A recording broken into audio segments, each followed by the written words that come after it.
자, 신학이란 무엇인가? 우리가 교리를 배우고 있는데 교리가 곧 신학 체계죠. 근데 이 과정을 우리가 왜 배우는가? 그리고 임해야 될 자세는 어떠한 것인가에 대한 부분을 우리가 나누게 된단 말이에요. 근데 이 첫 단추를 잘못 끼우게 되면 나머지 것들이 어긋나기가 쉽습니다. 근데 우리가 굉장히 일반적으로 이런 부분들에 대한 잘못된 오해 또 이해를 가지고 있단 말이죠. 그래서 이런 부분들을 우리가 바로잡고 시작을 하는 게 좋겠다라는 거죠. 어떻게 보면 이제 이 시간이 제일 중요하다고도 볼 수 있어요. 자, 여러분들 제일 교리의 중심이 되는 파트가 뭐라 그랬어요? 기독론. 기독론 앞에는 무엇과 무엇입니까? 신론과 인간론. 왜냐하면 예수님이 어떠신 분이기 때문에. 그렇죠. 100% 하나님이시고 100% 인간이시기 때문에 두 개를 알아야 예수님을 이해할 수 있으니까 앞쪽에 하나님에 대하여 인간에 대해서 배우고 그 다음에 기독론 배우고 그 다음 뭘로 들어가죠? 구원론. 구원론이 곧 성령론입니다. 그래서 성령론, 구원론으로 들어가고 구원받은 자들이 뭐였으니까? 교회론. 교회론 뭐였으니까? 종말론으로 넘어가서 우리 종말론까지 이제 지난 시간에 끝을 낸 거예요. 그래서 앞으로 돌아오면 지금 뭘 배워야 돼요? 신론을 배워야 되잖아요. 근데 모든 신학 과정에 들어가기 전에 신학 서론이라는 게 있단 말이에요. 자, 그러면 신학이란 무엇인가에 대해서 한번 본격적으로 이야기를 해보자는 거예요. 그럼 첫 번째, 일단 종교와 신학에 대한 차이를 우리가 먼저 이야기를 해보자라고 하는 겁니다. 스프롤 목사님께서 어떤 기독교 대학에 갔단 말이죠. 근데 기독교 대학에 갔는데 거기에 신학과 이름이 이제 바뀌어져 있었다라고 얘기를 하죠. 무슨 이름으로 바뀌어져 있어요? 종교학과로 바뀌어져 있다. 그럼 이거 언제부터 바뀌었냐 이렇게 얘기를 하고 왜 바뀌었냐라고 얘기하니까 교수들도 학생들도 그걸 모르더라. 어느 순간부터 이렇게 바뀌어져 있다. 근데 그 변화가 사실은 스프롤 목사님이 보기에는 굉장히 중요한 변화라고 생각을 했다는 거죠. 그럼 종교와 신학은 어떤 차이가 있을까요? 알 것 같은데 뭐라고 입으로 나가기는 어려운 그런 거잖아요. 쉽게 말하면 여러분, 종교는 어떤 것이냐면 인간으로부터 기원한 것. 사람들이 종교라고 부를 때는 기본적인 전제가 깔려 있어요. 기본적 전제가 뭐냐면 종교를 누가 만들어냈다? 사람이 만들어냈다라는 전제가 있고, 그럼 사람이 만들어낸 다양한 종교적 양상들을 우리가 비교, 분석해가지고 우리가 그것들에 대한 연구를 해나간다라는 것이 종교학인 거죠. 근데 신학이라고 얘기를 할 때는 방향이 다른 거죠. 방향이 어디서 오는 겁니까?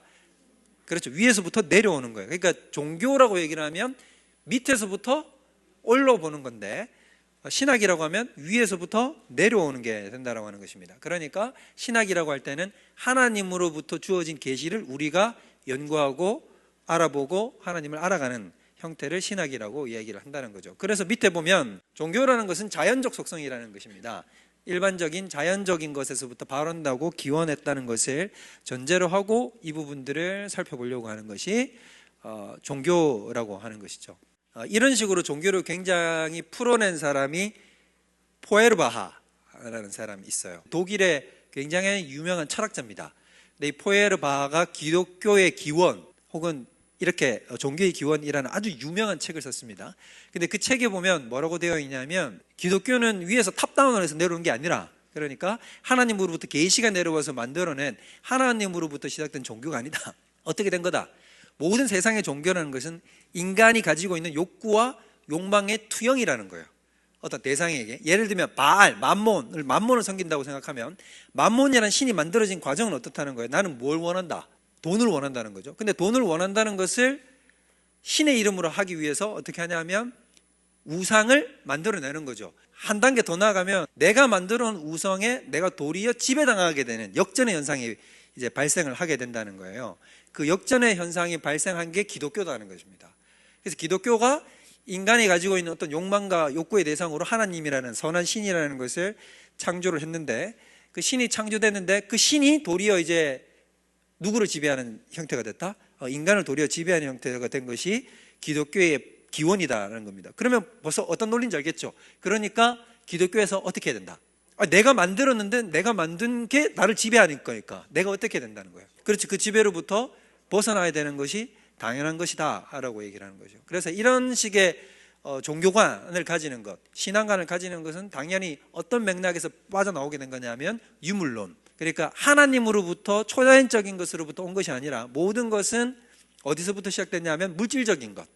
순전히 거기에는 영적인 것이 개입이 없이 물질적인 세계관을 통해서 종교가 만들어졌고, 그런 것 중에 하나가 기독교다라고 생각을 하는 거라는 겁니다. 그러나 우리가 보는 신학이라고 얘기하는 것은 그런 유물론적이고 물질주의적이고 자연적인 그런 방식의 종교적 이해를 갖지 않는다라고 하는 거예요. 그래서 종교는 자연적인 것이고 신학은 어떤 것이다? 초자연적인 것, 슈퍼내추럴. 이쪽은 내추럴한 것이라면 이쪽은 슈퍼내추럴하다는 거예요. 자연적이라는 것은 무슨 뜻이냐면 쉽게 말해서 자연 발생적이라는 거예요. 그러니까 하나님의 개입 없이 인간을 통해서 어떻게 됐다? 발현된 것들을 이야기하는 것이 종교라는 것이고, 신학적이다라고 얘기를 할 때는 뭐냐면 바로 하늘로부터 하나님께서 초자연적으로 우리에게 계시되어서 내려온 것을 이야기한다. 그래서 방향성이 하나님의 본질과 속성, 그러니까 우리는 하늘로부터 속해 있는 이쪽을 형성한 다음에 밑에는 종교에 대한 인간의 견해를 학문적으로 연구하는 것이 종교학, 이쪽은 신학, 하나님의 본질과 속성에 대해서 우리가 알려고 한다라는 것이 저 대목입니다. 그러면 신학은 어떻게 해야 되는가? 신학이 저런 식으로 우리가 아까 방금 얘기했던 초자연적이며 하나님께서 신학의 주인공이시고 신학을 만들어내신 분이 바로 하나님이시라고 우리가 한다고 한다면, 신학의 영역과 신학의 위치는 어떻게 되는 것인가 라고 할 때, 중세에는 이런 말이 있었어요. 학문의 여왕은 신학이었습니다. 모든 다른 과목들은 신학을 위한 시녀라고 얘기를 했어요. 근데 좀 되게 뭐라고 할까, 좀 제국주의적인 용어죠. 그러니까 신학이 탑이고 이제 모든 걸 다 이렇게 그 밑에 있는 뭔가를 지배한다는 논리잖아요. 그런데 이제 오늘날 세계는 그런 식의 노선을 탈피하고 어떻게 합니까? 신학이라는 분과 자체를 끌어내리죠. 똑같은 여기에 있는 게 아니라 동일선상으로 끌어내리잖아요. 동일선상으로 끌어내려서 이쪽에다 편입을 시켜놓죠. 근데 심지어는 어떻게 하는 경우도 있냐면, 신학이라는 것이 과연 가능하냐, 학문이 아니다 라고 해가지고 밑으로 끌어내리는 경우도 있습니다. 신학이라는 것이 하나님으로부터 기원을 하고 하나님을 알아가는 것이라고 한다면, 그러면 하나님이 세상을 다 창조하시고 하나님이 세상을 만들어냈잖아요. 그죠? 그렇게 됐다고 한다면 하나님께서 세상 모든 다른 영역들도 어떻게 했을 겁니까? 만들어냈겠죠. 그렇기 때문에 세상의 모든 영역들이 하나님을 아는 지식으로 다 포섭되어 들어가야 된다는 것입니다. 그래서 앞에 보면은 형태가 이런 식으로 갖춰져야 된다는 거죠. 철학과, 과학과, 인문학과, 예술들이 다 어디에 들어가야 된다? 신학 속으로 들어가야 된다고 하는 거예요. 제가 전에도 말씀드렸지만 여러분들이 이 도표를 보는 순간 뭐가 생각나야 됩니까? 여러분은 뭐가 생각나요? 괜찮아요. 정답을 얘기하지 않아도 되니까. 뭐 떠오르는 연관 검색어가 뭐가 있어요? 목사님 연관 검색어가 생각나지 않아요. 자, 뭐가 있을까요? 근본주의?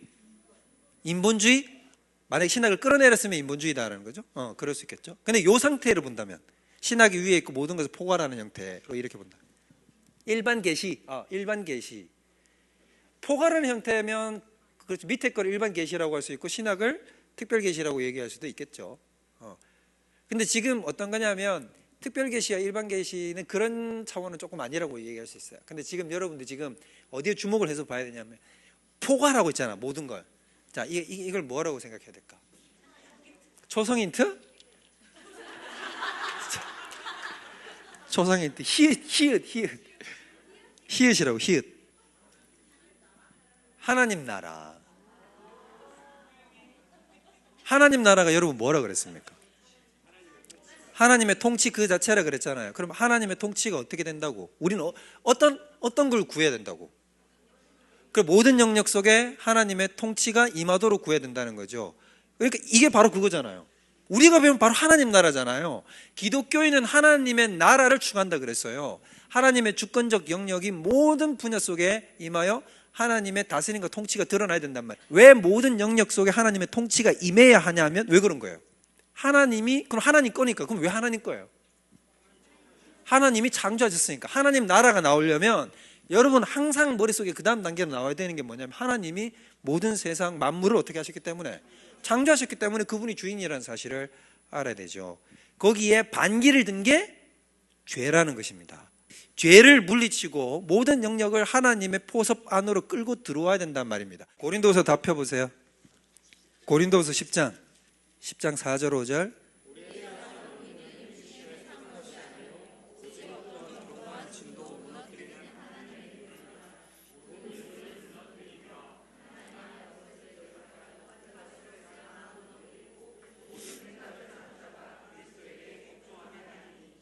어떤 말인지 알겠죠? 거기 보면 우리의 싸우는 무기는 혈과 육에 속한 것이 아니고 모든 하나님을 대적하여 높아진 이론들을 어떻게 한다? 무너뜨려 가지고 누구 앞에 무릎 꿇게 한다? 하나님 앞에, 그리스도 예수 앞에 무릎 꿇게 해가지고 모두 다 예수 그리스도를 하나님의 아들이라고 주라고 시인하게 만드는 것, 그게 바로 기독교인의 자세가 돼야 된다는 거죠. 이게 바로 뭐냐면 하나님 나라잖아요. 맞죠? 통치권 안으로 다 들어가게 만드는 것. 그래서 왜 그러냐라고 얘기를 하냐면 마치 그게 강탈적이고 제국적이고 포압적인 것이 아니라 원래 그게 누구 거다? 그게 원래 하나님 거기 때문에 원래대로 돌아가야 된다는 얘기를 하고 있다는 것입니다. 원래 네 건데 내가 그걸 뺏어가겠다 이 얘기를 하는 게 아니라 원래 내 거를 네가 어떻게 하고 있냐면 불법 점유하고 있다는 겁니다. 그걸 내가 다시 되찾아오겠다는 거죠. 이해되시죠? 그래서 우리는 그걸 위해서 하나님을 대적하여 높아진 모든 안에 잘못된 이론들 속에 있는 것을 배제시키고 이것을 다 포섭해야 된다. 그래서 신학이라고 얘기를 한 것은 단순히 하나님에게 국한되는 게 아니에요. 결국엔 모든 것을 포괄하는 겁니다. 그러면 역으로 뒤집으면, 자, 신학이라는 것은 결국 뭐냐면 하나님을 연구하는 학문이잖아요. 그럼 하나님을 알아가는 거잖아요. 그러면 이런 것도 보면서 딱 여러분들이 적용을 해서 사고를 돌리면, 자, 내가 하나님을 더 잘 알려면 어떻게 해야 될까? 앞에 써 있는 대로 읽어보세요. 자, 뭐 돼야 되겠다? 철학도 해야 되고, 과학도 해야 되고, 인문학도 해야 되고. 그러면 모든 부분들 속에는 다 누구의 뜻이 있을까요? 하나님의 뜻이 있어요. 그걸 다 발견하란 말이에요. 우리는 뭐라고 생각하냐면 예술 속에는 하나님의 뜻이 있다? 여러분 수학 속에 하나님의 뜻이 있다고 생각합니까? 수학은 확실히 있을 것 같아요. 순수 학문이라? 과학 속에, 철학 속에. 그러니까 그런 것들을 우리가 길을 발견하고 찾아내야 된다. 그래서 세상 모든 것은 다 하나님의 신학입니다.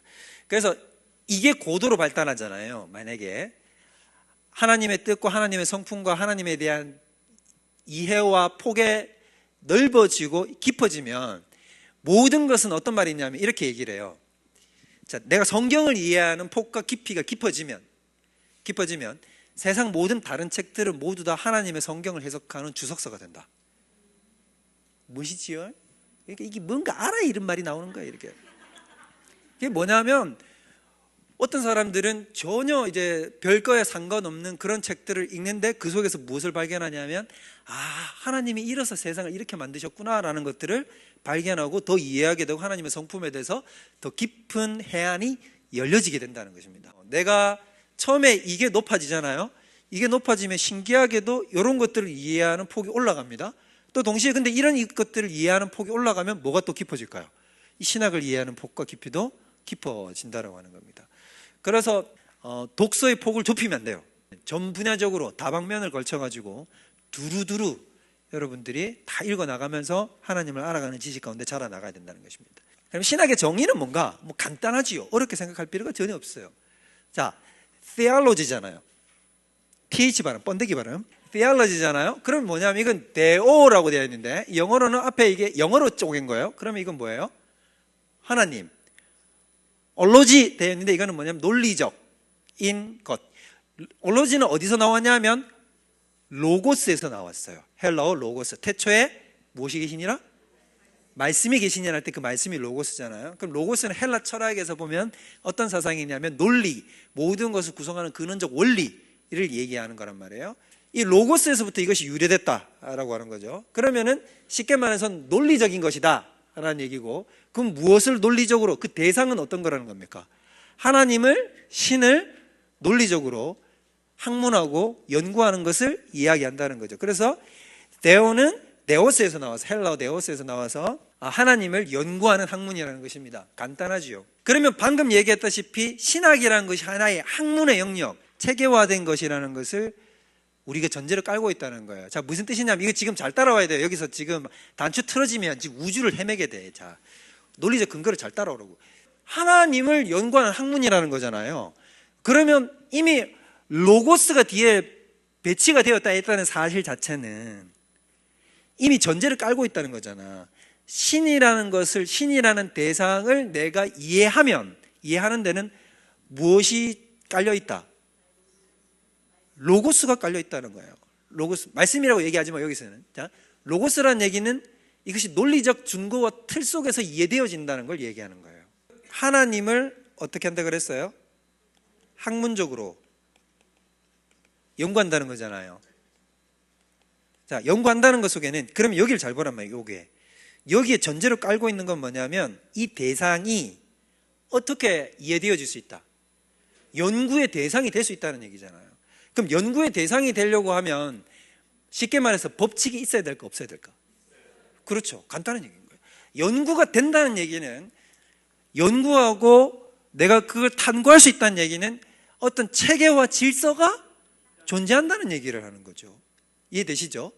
그래서 그걸 밝혀내야 된다는 거예요. 자, 그러면 보면 신학이라는 것 속에는, 그러면 중간 나오는 결론, 신학은 결국 뭐냐면 체계적인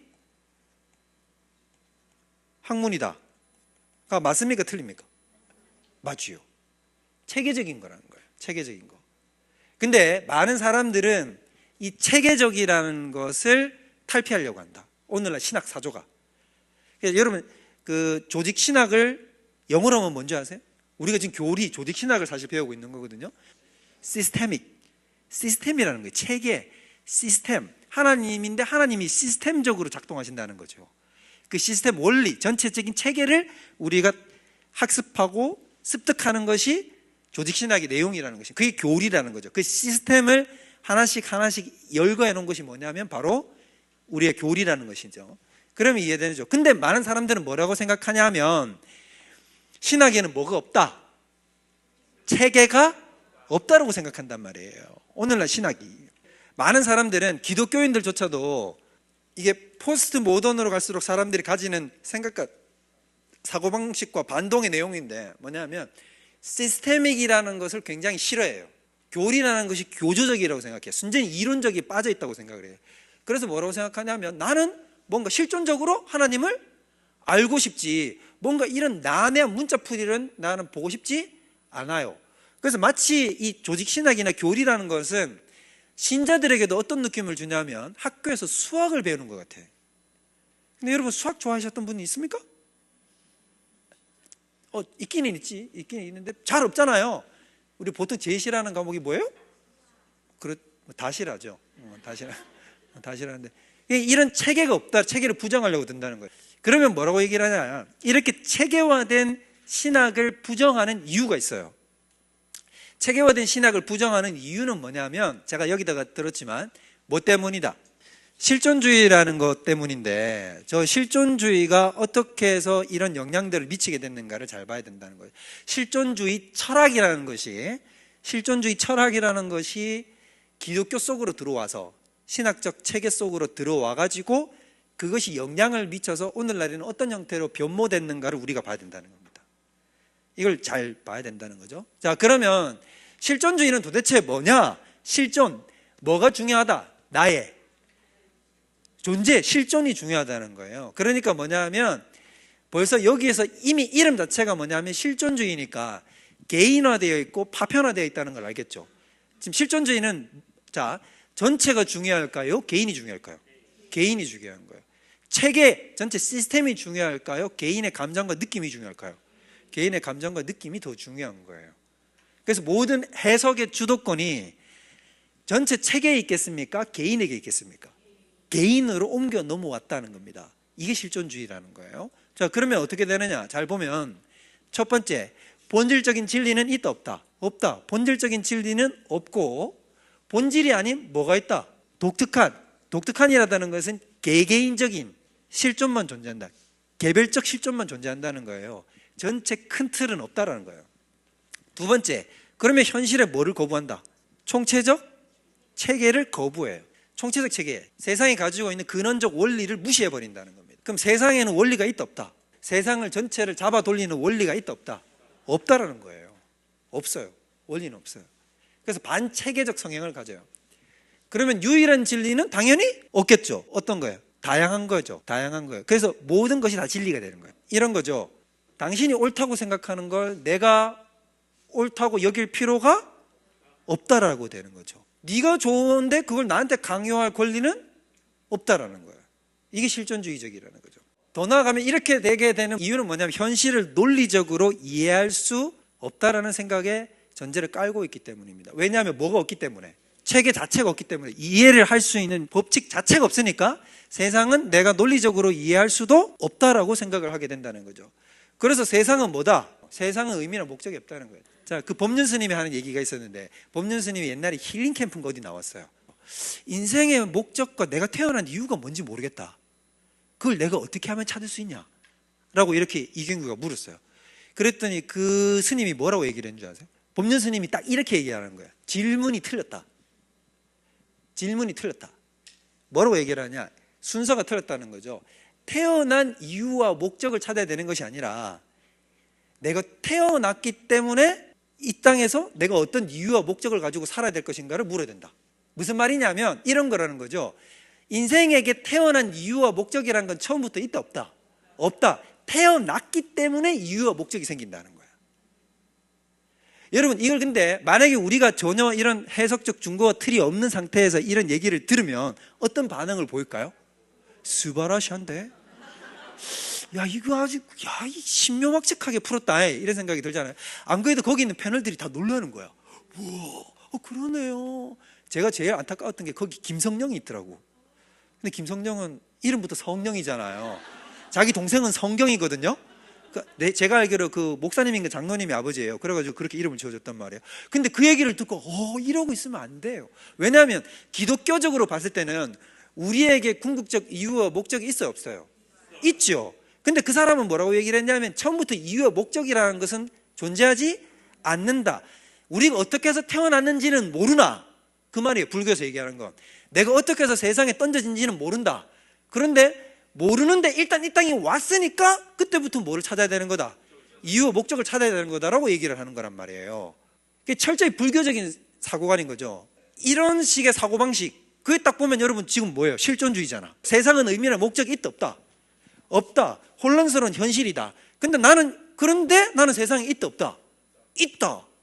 있으면 내 나름의 뭐를 발견한다? 그냥 이유와 목적. 그러니까 누군가 나에게 부여한 의미와 목적이 있는 게 아니라, 그걸 찾으려고 애쓰는 게 아니라 내 스스로가 나의 의미와 목적이 되어야 된다는 거예요. 벌써 설득되지 않습니까? 여러분들 세상에 잘 생각해 보세요. 세상이 이야기하는 모든 상업 문구부터 시작해가지고 세상이 가지고 있는 모든 철학의 배경이 다 이 얘기잖아요. 다 뭐라 그래요? 너 네 자신이 되라라고 얘기하잖아요. 맞죠? 광고 카피부터 모든 것들이 뭐냐면 너는 너 자신이 돼야 된다. 네가 삶의 중거점이 돼야 된다. 네가 다른 사람들의 도구마에, 다른 사람들이 만들어 놓은 철학과 체계 속에 들어가가지고 거기에 복종하지 마라. 너는 네 스스로 서야 된다 라고 이렇게 얘기를 한단 말이에요. 이게 실존주의적 형식이란 말이죠. 그러면 삶은 의미가 있다 없다? 삶은, 이 말도 좀 그런 거예요. 여기서 무의미하다는 것은 분명히 실존주의자가 들으면 삶은 무의미하다라고 얘기를 하면 아닌데요, 삶은 의미가 있는데요 라고 얘기를 할 거예요. 근데 그들이 말하는 삶의 의미라는 것은 나에게 삶의 의미가 있는 게 너에게도 삶의 의미가 있어야 된다는 것은 아니라는 거예요. 다시 말하면 공통적으로 우리가 다 동의해야 되는 진리는 있다 없다? 없는 거예요. 그럼 삶의 의미는 어디서 찾는 겁니까? 그냥 내 개인적인 나의 사고와 중거점과 틀 안에서 삶의 의미와 목적을 찾아가는 거죠. 이게 이런 방식이 어디에 들어왔다? 기독교 속에, 신학 사고 속에 들어와 있다는 겁니다. 자, 이렇게 들어와 있기 때문에 어떻게 되느냐, 제가 하나 설명을 드리면서 이걸 전체적으로 갈게요. 자, 한번 봅시다. 오늘날의 상황이 옛날과 다른 것이 있어요. 실존주의적 가치관이 들어오기 전과 그 이후를 얘기하는 거예요. 자, 옛날에는 이제 어땠냐 하면 A가 맞아요. A가 옳은 거예요. 자, A가 옳단 말이에요. 그러면 A가 옳으면 B는 뭐가 되는 거예요? 틀린 게 되는 거죠. A가 옳은 거니까. 맞죠? 이게 뭐냐면 이때는 사람들이 다 보편적으로 고전적 사고방식에서는 어떻게 하냐면 다 누구나 공유하는 진리가 있다라는 생각을 암묵적으로 다 동의하는 세상이었단 말이에요. 옛날에는 다 뭐냐면 이렇게 생각한다는 거예요. 만약에 뭐가 옳다라고 하면 이 옳은 것에 대해서 반대적 측면에 속한 것은 뭐다? 틀리다. 선이 있으면 뭐가 있는 거죠? 악이 있는 거죠. 그래서 이런 생각을 뭐냐면 모든 사람들이 공유를 했어요. 다만 이게 다를 뿐이지, 기준이 다를 뿐인 거예요. 기준이 다를 뿐이지 사람들은 다 뭐라고 생각했냐면 선이 있으면 악이 있고, 악이 있으면 선이 있고, 옳은 것이 있으면 틀린 것이 있고, 만약에 옳은 것이 존재한다면 그 반대적인 옳은 것을 반대하는 것은 틀린 것이다 라는 생각이 있단 말이에요. 그래서 사람들은 이렇게 생각해요. 내가 지금 만약에 진짜 옳은 것을 찾았다, 그러면 난 어디로 옮겨갈 각오가 되어 있다. 그렇죠. 내가 가지고 있던 틀린 것을 벗어버리고 어디로 옮겨갈 수 있는, 옳은 것을 향해서 갈 수 있는 여지가 있단 말이죠. 자, 그러면 옛날에는 복음 전도라는 것이 어떤 방식으로 전개되냐 하면, 자, 기독교라고 하는 복음의 체계를 갖춰서 보여주면, 자, 이것이 옳은 것입니다 라고 해서 사람들에게 보여주고, 그 사람이 그럼 기독교가 옳구나 라고 납득이 된다면 기독교 이외의 다른 체제는 뭐라고 생각한다? 틀렸다고 생각하고 여기서 넘어와서 어디로 넘어오면 돼요? 기독교로 넘어오면 된단 말이에요. 옛날에 복음의 전도 방식은 다 이런 체계를 갖추게 되어 있단 말입니다. 그런데 오늘날은 이렇게 안 된다는 게 문제죠. 오늘날은 어떻게 되냐 하면 누구나 다 보편적으로 이해하는 공통선이라는 개념 자체가 없다는 얘기예요. 기독교도 뭐로 전락한다는 겁니까? 상대주의적인 하나의 견해로 전락을 한단 말이에요. 견해 1, 견해 2, 견해 3, 견해 4, 견해 5 이런 식의 그 중에 하나로 그냥 돼버렸다는 얘기죠. 그렇기 때문에 사람들에게 이런 얘기를 못한단 말이에요. 기독교 믿으세요. 그러면 실존주의에 쩔어 있는 사람이라면 이럴 수도 있어요. 오케이, 좋습니다. 근데 나는 뭐도 섬기겠습니다. 그렇죠. 뭐 이슬람도 섬기고 뭐도. 여러분 우리 대만 같은 데 가서 전도하면, 대만이나 일본이 그런 게 성향이 강하잖아요. 종교 다원주의가 있어가지고, 자, 예수 믿으세요 해가지고 오면은 초청잔치에 와요. 그리고 복음도 영접하라 그러면 다 하고, 사형이 따라 읽으라면 다 따라 읽어요. 할렐루야, 아멘, 이렇게 다 합니다. 그런데 집에 가면 뭐뭐뭐 다 있어요? 그렇죠. 대만은 실제 가정에 가면 안에 다 이랬어요. 막 이거 있고 저거 있고 저거 있고 저거 있고 저거 있고 있어요. 그 중에 하나로 또 뭘 모시는 거예요? 그렇죠. 예수를 또 하나 올려놓는 거예요. 그걸 빠이빠이라 그러는데, 그 절배자, 빠이빠이, 절하고 절한다 이 말인 거예요. 빠이빠이의 대상으로 누구 하나를 더 추가하는 것에 불과한 거란 말이에요. 그러니까 절대적 진리라는 개념이 깨져 있는 상태, 이걸 절망선이라고 부르는 거예요. 절망선이 뭐냐면 실존주의, 아까 얘기했던 것처럼 공통선이라는 개념을 옛날에는 가지고 있을 때와 공통선이라는 것이 없다고 믿을 때로 나눠져 버린단 말입니다. 그게 전체적으로 서구 역사 속에 보면 유럽은 1890년을 기점으로 저게 변모된다는 거고, 미국은 몇 년으로? 1935년으로 변모가 돼요. 그러면 미국이 더 늦어요, 빨라요? 여러분 미국은 왜 늦을까요? 왜 미국이 늦냐면, 여러분 미국은 굉장히 보수적인 사회입니다. 보수적 성향을 띠는 곳에서는 변화에 대해서 이렇게 빠르게 발동하지 않는다는 거예요. 특별히 종교적인 부분은 더 그렇죠. 그래서 미국은 청교도 사회로 구성이 되었기 때문에 자기들이 가지고 있는 어떤 이 복음적 저항력이 있어요. 유럽이 사상과 철학이 먼저 바뀌면 이게 넘어오는데, 그에 따라서 미국에서는 대서양을 넘어올 때 이것에 대해서 강력하게 저항을 해요. 저항을 해가지고 그게 미국에서 설득되는데 시간이 걸리는 거죠. 그렇기 때문에 1935년이 되는 거예요. 그러면 이때로 들어오면 어떻게 되냐면, 전체적으로 유럽과 서구 사회는 전부 다 절망선 밑으로 내려오는 거예요. 그래서 내려와서는 모든 사람들이 다 어떤 가치관 속으로 들어가냐면 절대적 가치는 없다로 들어간단 말이에요. 절망선이 있는데 발전 단계는 어떻게 되냐면, 가장 세상에서 첨단을 달리는 분야는 어딜까요? 철학입니다. 철학이에요. 가장 모든 트렌드를 선도하는 곳, 모든 트렌드를 앞서가는 것은 어디냐면 철학이에요. 철학. 과학도 아니에요. 철학이에요. 그러면 철학이 그 모든 트렌드를 만들어냅니다. 왜냐하면 철학이라는 것은 어떤 세계관이거든요. 뷰거든요.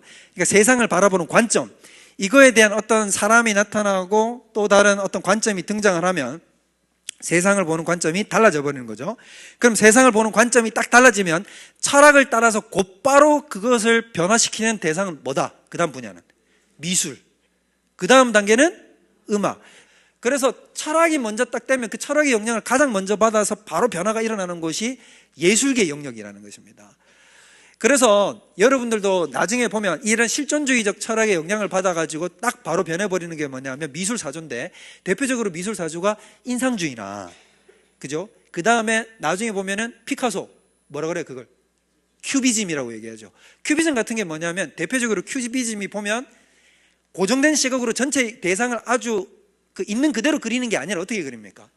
그렇죠. 각각의 이쪽에서 본 장면, 이쪽에서 본 장면, 이쪽에서 본 장면을 해가지고 다 한꺼번에 합쳐가지고 한 캠퍼스 안에다가 밀어 넣어버리잖아요. 그게 뭐냐면 각각의 관점이 다 집합되는 동시의 모습이라는 거죠.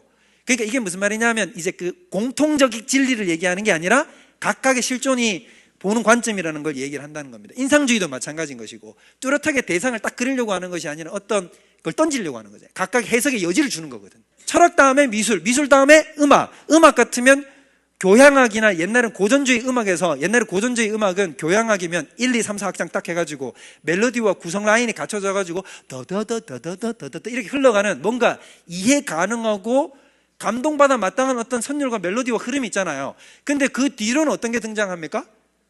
구상음악. 구상음악이라는 거 들어보면 여러분 뭐 아무 맥락도 없어요. 그냥. 그러니까 막 법칙이나 이런 모든 것들이 어때요? 해체돼 버리잖아요. 다 해체돼 버리고.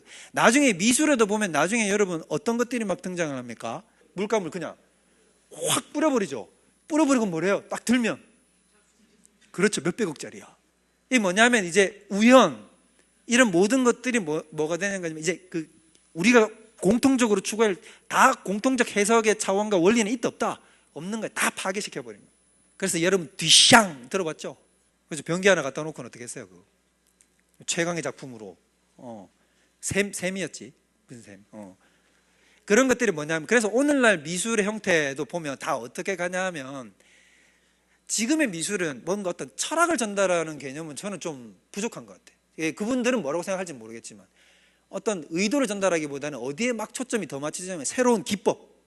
이젠 때려 붙어서 다 때려 부셔가지고 때려 부술 게 없어. 그래가지고 이제 뭐 어디로 가야 되냐면, 이제는 새롭게 그냥 미술 작품을 만들어낸 새 방법, 기존의 작가들이 시도하지 않았던 새로운 방법이 그냥 하나의 새로운 사조가 되는 그런 형태로까지 들어간단 말이에요. 자, 그 다음에 들어가면 따라가는 게 뭐다? 일반 문화, 대중문화가 따라갑니다. 그 다음에 대중문화가 따라가가지고 여기에 이제 트렌드를 만들어내는 거죠. 트렌드를 만들어내고 맨 마지막에 따라오는 게 뭐라는 겁니까? 신학이에요. 그래서 신학은 기존의 사조와 철학에 대해서 저항하는 저항적 요소가 굉장히 커요. 왜냐하면 우리는 이미 시스템적인 것, 그 다음에 이제 교리라는 것이 굳어 있으니까 여기에 대해서 뭔가 반기를 드는 내용들이 들으면 우리가 민감하게 반응을 하잖아요. 그리고 이걸 배척하는 것이 우리의 기본적으로 깔려있는 보수적 속성이거든요. 그러다 보니까 어떻게 되냐면 이런 부분들에 대해서 변화가 느리죠. 그러니까 미국 사회가 특히 굉장히 종교적인 사회다 보니까, 그러니까 이런 사조를 받아들이는데 어땠다는 겁니까? 유럽보다도 더 느린 거예요. 저항을 하는 거죠. 이 저항을 하다 보니까 거의 40년 늦게 변화가 되는 겁니다. 그래서 다른 데는 이미 다 변해버렸어. 1800년대 이미 중반부에 들어가면 철학은 이미 그 전에 변했고, 미술, 음악, 일반 문화가 다 변해가지고 신학이 그제서 1890년 1935년대가 되면은 난리가 나가지고 이제 변화가 된다라고 하는 것이에요. 그러면 초창기 고전 철학이 있어요. 고전 철학. 고전 철학에는 특히 여러분 이런 것도 이제 들어둬야 돼요. 고전 철학에는 크게 두 가지 부류가 있어요. 그게 뭐냐면 이성과 합리성을 바탕으로 하는 관념주의 철학이라고 해가지고 유럽의 대륙 쪽을 형성하고 있는, 그러니까 독일 대표적으로 독일, 프랑스 이런 쪽을 대표하는 관념주의 철학이 있고, 그 다음에 반대편으로 영국이 또 한 축을 차지합니다. 그러면 영국이 한 축을 차지하는 게 뭐냐면 경험주의 철학이라고 있어요. 쉽게 말하면 뭐냐면 이쪽의 관념주의 철학은 세상을 알되 내가 어떻게 해서 알 수 있냐면 이성적으로 사고를 해서 생각해보면 세상을 어떻게 할 수 있다? 알 수 있다. 오케이. 그럼 경험주의 철학은 그것만 가지고 안 되고 내가 뭘 해야 된다? 경험으로 해봐서 알 수 있다고 생각하는 거예요. 이거를 양쪽을 싹 다 포괄해가지고 한 군데다 결합시킨 사람이 누구냐면 그 유명한 칸트예요. 그래서 칸트가 철학에서 위대한 사람인 겁니다. 오케이? 칸트 안에서는 모든 철학이 칸트 안으로 싹 직결되는 거죠. 그래서 칸트가 기존에 있던 걸 그냥 한데 다 묶어가지고 딱 하나의 체계를 만들어버린 거죠. 그러니까 이제 우와 박수 쳐준 겁니다. 그런데 이 뒤에 등장한 사람이 누구냐면 헤겔이라는 사람인데, 헤겔이 했던 것 중에 굉장히 중요한 방법론이 있어요. 이 변증법이 요거를 부셔뜨린 겁니다. 요거를 부셔뜨렸어요. 이거를 A가 맞으면 B는 어떤 거예요? 틀린 거죠. 이거에 금이 가게 만든 사람이 헤겔이에요. 그럼 이걸 어떻게 금이 가게 만들었느냐? 자, 변증법은 뭐죠? 자, A가 있어요. A가 있는데 여기에 반대되는 뭐가 나타납니까? B가 나타나요. B가 나타나죠. 그러면 B가 나타나면 A는 아닌 걸로 끝나야 되잖아요. A가 틀렸다 해서 B가 나타났으니까, 만약에 전체적인 트렌드가 이제 B로 옮겨갔어. 그러면 A는 뭐가 되는 거예요? 쓸모가 없는 거죠. 근데 그게 아니라는 거야. 기존의 고전적인 방식은 뭐냐면 A가 있는데 새로운 정의라고 생각하는 B가 나타났다. 그러면 A는 틀린 거니까 폐기 처분, 은으로 가는데 그렇게 안 가고 뭐가 되냐면 A와 B를 합한 제3의 뭐가 나타나. 그게 물론 이제 뭐 C라고 얘기할 수 있겠죠. 여기 이제 C다 되는 거죠. 이걸 그래서 뭐라고 부르냐면 그 유명한 이걸 정, 반, 합이 나타난 거죠. 이제 니께 내께 절대적으로 옳다 나쁘다가 되는 게 아니라 니꺼 내꺼 합쳐서 또 제3의 새로운 것 또 이렇게 해서 어떻게 되냐면 점점 발전해 나간다는 거예요. 합이 또 있으면 C가 됐다. C가 나오면 또 C에 반대되는 D가 나오고 또 C와 D를 합친 뭐 CD, E가 되겠죠. 이런 식으로 정반합, 정반합, 정반합 돼가지고 방향이 어떤 방식으로 가냐면 가만 놔둬도 어디로 간다? 앞으로 발전하는 형태로 간다는 거죠. 이게 굉장히 뭐는 진화론적인 거잖아. 가만 놔두면 사상이 어떻게 된다? 점점 더 긍정적인 형태로 발전해 나간다는 식으로 가는 거죠. 이게 벌써 뭘 만들어냈냐면 절대적으로 옳은 것과 절대적으로 틀린 것이 없다라는 것을 이제 깨트리기 시작한 하나의 계기가 되는 거예요. 근데 이걸 그래서 뭐라고 얘기를 하냐면 절망선이고, 헤겔은 절망선에 있거나 절망선 위에 살짝 거친 사람이었는데, 헤겔은. 근데 이걸 밑으로 내려오는 사람이 있어요. 결정적으로 이 밑으로, 절망선 밑으로 모두를 다 끌어내린 사람인데 그 사람이 누구다? 이 사람이야. 키에르케고르. 근데 키에르케고르라는 사람은 어떤 사람이냐면 굉장히 훌륭한 신앙인입니다. 훌륭한 신앙인이에요. 근데 이분은 이런 사고방식을 생각했던 게 아니에요. 자기가 만드는 이 이론이 이런 식으로 흘러가라고 의도한 게 아니에요. 자, 키에르케고르가 했던 건 뭐냐면, 키에르케고르는 굉장히 어떤 사람이냐면 기독교에 심취한 사람이거든요. 근데 이 사람이 뭘 가졌었냐면 이 사람이 그 개인적인 경험이 있었던 것 같아요. 그러니까 이제 쉽게 말하면 우리 같으면 이런 거죠. 거듭나지 않은 그리스도인이었다가 뭘로 변하죠? 우리는? 거듭난 그리스도인으로 변하잖아요.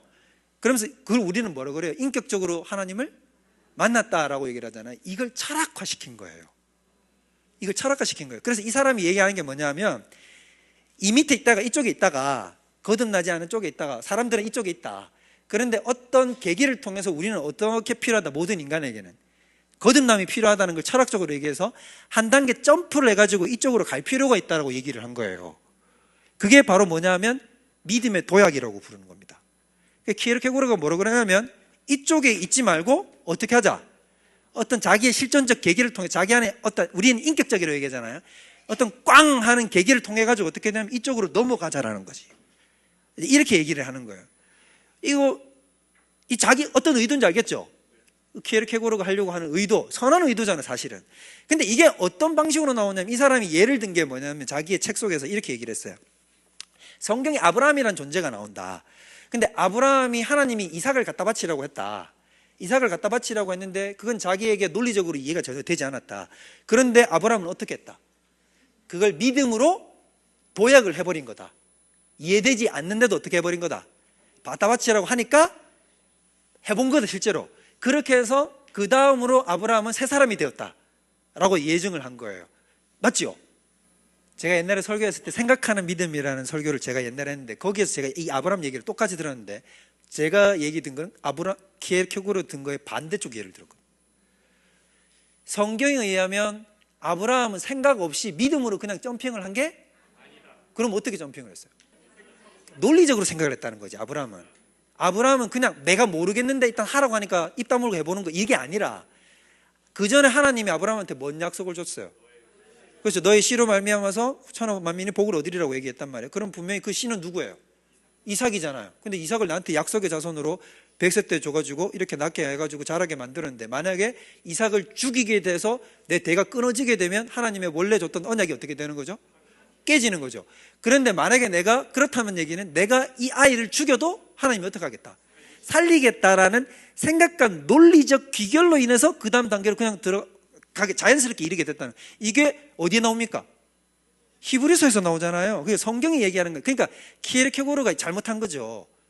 그러니까 믿음의 도약이라는 개념을 끌고 와가지고는 이렇게 하다 보니까 이게 이제 뭐가 되냐면 이게 실존주의 철학이 돼가지고, 실존주의 철학에서는 이제 우리의 기독교적 색채가 이제 다 빠져버리고 이제 해석이 될게 철학적으로 생각할 거 아니에요. 그래서 야스퍼스나 이제 그 샤르트르나 이런 사람들은 다 뭐라 그러냐면 우리에게는 뭐가 있어야 되냐면 인격적으로 뭔가 한번 쾅 충격이 있어야 된다는 거예요. 그래서 내 이전 사람과 다르게 한번 내가 새 사람으로 거듭나는 어떤 계기가 있어야 되고, 그렇게 되면서 뭐가 되냐면 자기가 이제 기존의 태제를 벗어나가지고 기존에 아까 정의라고 생각했던 데서 벗어나서 어디로 넘어가는 거죠? 반으로 넘어가고 또 그게 다시 거듭나서 어디로 넘어가고 합으로 가고 이런 식으로 넘어간다고 생각. 그 절대 진리라는 개념이 없어지게 됩니다. 키에르케고르는 자기는 그렇게 의도한 게 아닌데 이런 식으로 했어요. 이런 사람이 또 있는데 철학적 사조에서 누가 또 있냐 하면 데카르트가 그런 사람이에요. 여러분 데카르트도 되게 신실한 신앙인입니다. 그런데 원래 데카르트가 했던 유명한 말이 뭐예요? 나는 존재한다가 아니고 나는 생각한다? 고로 나는 존재한다. 에르고썸이잖아요. 코기또 에르고썸. 이게 무슨 말이냐면 나는 생각하는 걸 봤을 때 나는 존재한다고 얘기했거든요. 근데 그 이전에 데카르트 이전에는 모든 지식이 어디서부터 와요? 지식의 근원이 어디서부터 올까요? 계시. 기록된 계시를 통해서 우리가 그걸 통해서 나머지 지식들을 쌓아 올라갈 수 있단 말이에요. 그러니까 가장 밑바닥을 형성하고 있는 게 계시란 말이에요. 자, 그런데 이제 어떻게 하냐, 이 계시를 무너뜨리는 게 됐어요. 데카르트가 방법 서설이라는 책에 보면 이름만 어려 그냥 쉬워. 자, 뭐냐면 철학을 하는 방법, 궁극적 틀을 마련하려고 했는데 뭐냐면 이렇게 생각해 본 거예요. 자, 경험주의 철학이라고 그랬잖아요. 그럼 내가 경험을 하려면 오감으로 경험할 거 아닙니까? 만져보고 시각으로 만져보고 이런 거. 근데 문제는 이렇게 생각하는 거예요. 내가 오감을 믿을 수 있는가? 내 눈에 보이는 게 정말 사실이라고 믿을 수 있어요? 여러분 장미가 빨간색이잖아요, 만약에. 그럼 정말로 장미가 빨간색일까? 여러분은 전혀 의심이 안 되는 모양이네. 아니 이럴 수 있잖아. 장미가 실제로는 까만색인데 인간의 눈과 뇌가 뭐로 인식을 할 수 있죠? 빨간색이라고 인식하면 우리 눈에는 뭐로 보이는 거예요? 빨간색으로 보일 것 아닙니까? 그러니까 내가 그걸 전적으로 신뢰할 수 있다 없다? 시각이나 촉각이나 만지는 것도 여러분 생각해 보세요. 다 전기 자극이잖아. 오감을 통해서는 신경을 통해서 전기 자극으로 와서 뉴런을 통해서 우리가 인지를 하는 거잖아요. 그럼 만약에 사람이 눈을 딱 감아놓고 다른 전기 자극을 딱 준단 말이에요.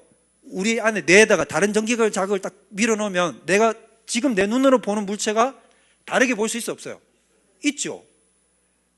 더 생각해 볼까요? 만약에 내가 달리는 자동차 안에 있어요. 그러면 여러분은 차 창밖으로 지나가는 거, 그 다음에 몸이 흔들리니까 차가 어떻게 한다고 생각해요?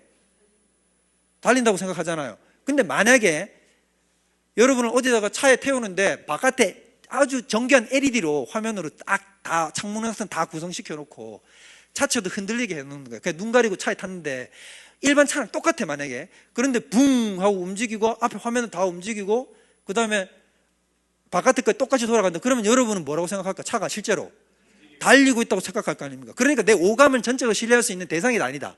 안 되는 거죠.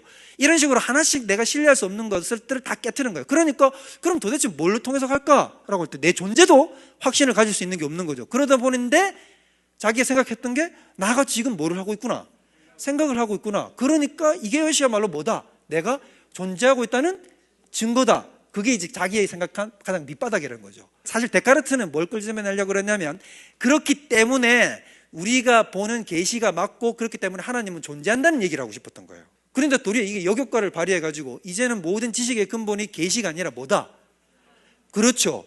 이제는 인간 이성과 어떤 다른 증거의 틀로 우리가 새로운 지식을 얻을 수 있게 되는 성경에서 계시에서 벗어나게 되는 틀을 마련해 준 게 데카르트가 된 거예요. 자, 그래서 키에르케고르가 이렇게 하다 보니까 이게 두 가지 방향으로 흘러가는 거예요. 실존주의가 아버지가 됐죠. 그래서 세상에서의 실존주의, 그 다음에 이게 신학으로 들어오면 종교적 실존주의가 된다라고 하는 겁니다.